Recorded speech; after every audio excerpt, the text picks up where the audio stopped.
취업을 하신 분들이 대단한 거고 잘한 거고 떨어지는 게 당연한 세상이에요. 지금 부족해서 떨어진 게 아닙니다.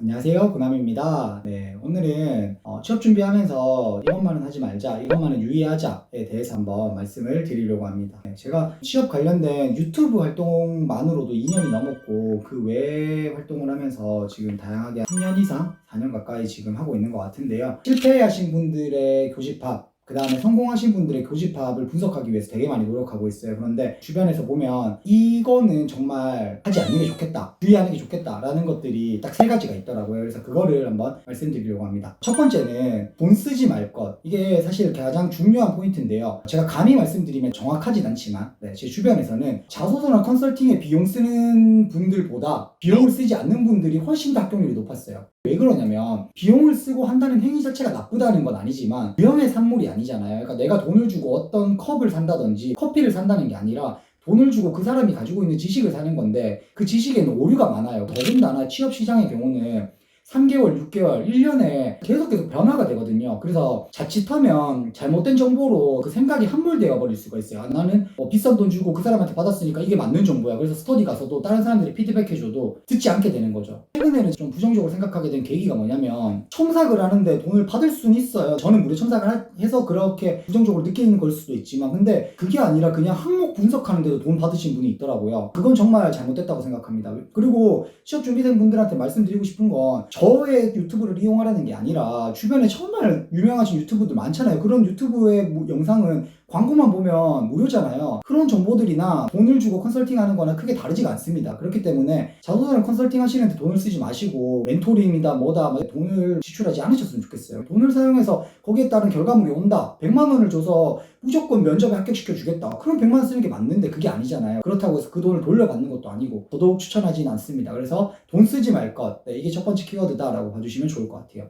두 번째는 가능한 목표 설정. 그러니까 불가능한 목표 설정을 하지 말자. 가능한 목표 설정을 하자. 라는 게 두 번째고요. 이 부분이 왜 중요하냐면 어떤 기업이나 직무를 설정하게 됐을 때 그 설정이 된 사람들은 보통은 가능한 목표 설정을 하십니다. 근데 그 방향성을 잃어서 나 공공기관도 가고 싶고 금융권도 가고 싶고 대기업도 준비하고 싶고 예를 들어서 이렇게 되는데 취업 준비의 기간은 짧죠. 그러면 점수 따야 되고 자격증도 따야 되고 스터디도 해야 되고 경제시사 공부도 해야 되고 필기 공부도 해야 되고 면접 스터디도 해야 되고 막 자소서 써야 되고 이런 분들이 많아져요. 옛날 말에 그런 말이 있잖아요. 2마리 토끼 다 놓친다고. 그러니까 이 취업 준비에서도 본인만의 기업에 대한 설정이나 직무에 대한 설정, 방향에 대한 설정을 하시는 게 정말 중요하거든요. 본인에게 지금 가장 필요한 게 뭔지 우선순위에 대해서 정리하고 가는 게 중요하고요. 예를 들어서 공기업이나 금융권의 경우에는 필기의 비중이 높아지고 있잖아요. 그러면 임박한 상황이라고 하면 자격증 따고 어업점수 따고 그런 것도 중요하겠지만 우선순위를 정리할 때 가령 예시를 들자면 필기에 대한 시간에 투자하는 게 중요하겠죠. 반대로 공채기간이 끝났어요. 다음 공채기간까지 시간이 많겠죠. 그러면 필기 공부보다는 자격증이나 어떤 기준, 어학 점수에 대한 기준 그런 것들에 대한 부족한 부분을 채우는 게 중요할 것이고요. 그러니까 막 나는 이것도 하고 싶고 저것도 하고 싶고 하루에 24시간 중에서 잠 줄이고 이렇게 하겠다. 하지만 공부에 대한 효율이 나지 않을 뿐더러 불필요한 공부를 하게 될 수도 있기 때문에 좀 가능한 목표 설정을 하셨으면 좋겠다라는 게 두 번째라고 봐주시면 좋습니다. 세 번째, 스트레스를 받지 말 것. 어떻게 보면은 너무 뻔한 소리 아니냐라고 하겠지만 약간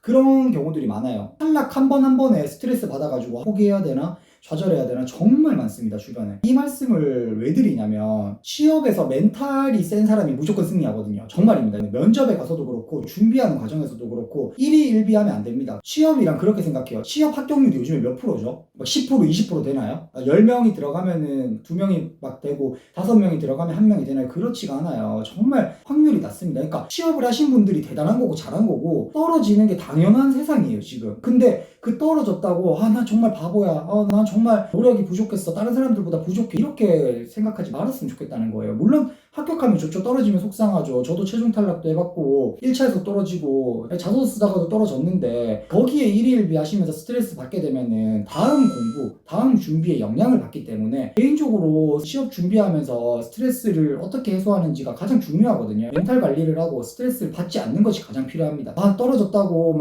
고남님 저는 뭐가 부족할까요? 이런 분들 정말 많은데요. 부족해서 떨어진 게 아닙니다. 그냥 지금 세상이 그렇고요. 그냥 사람을 적게 뽑는 거고요. 말도 안 되는 프로세스가 적용이 되는 거예요. 그러니까 본인 탓을 할 게 아니라 그 기업과 맞지 않는다. 에이 그 기업 채용 프로세스가 왜 이래? 하고 넘기면 되는 겁니다. 정말 희망하는 기업이고 원하는 기업이라서 속상한 건 알겠지만 스트레스 받으면서 본인 스스로 깎아내리지 않으셨으면 좋겠다. 라는 말씀 꼭 드리고 싶었어요. 하여튼 오늘 제가 말씀드린 세 가지를 정리하면 돈 쓰지 말걸, 가능한 목표 설정할 걸, 스트레스 받지 말 것. 돈가스, 앞자리만 따면 돈가스라고 외워주시면 좋고요. 준비하시면서 나는 안 그래, 나는 돈도 한 번도 쓴 적 없고 나는 항상 가능한 목표 설정하고 스트레스도 전혀 안 받아 하시는 분들이 있다면 그런 분들은 잘 되실 거예요. 제가 감히 말씀드리면. 그러니까 이 세 가지 중에 또 하나라도 내가 해당이 된다라고 하면 그런 부분들에 대해서는 조금씩 수정하면서 앞으로의 취업 준비를 효율적으로 하시면 좋지 않을까라는 생각을 해보았습니다. 아무쪼록 지금 상반기 공채 시즌이 도래했는데요. 지금은 말씀드린 것처럼 돈가스 중에 가능한 목표 설정을 좀 하시면 좋을 것 같고요. 스트레스 너무 받지 않으셨으면 좋겠어요. 이게 어려운 건 아는데요. 저도 준비해봤기 때문에 말씀드리는 건데 스트레스를 받아서 좋을 건 없습니다. 긍정적으로 생각하고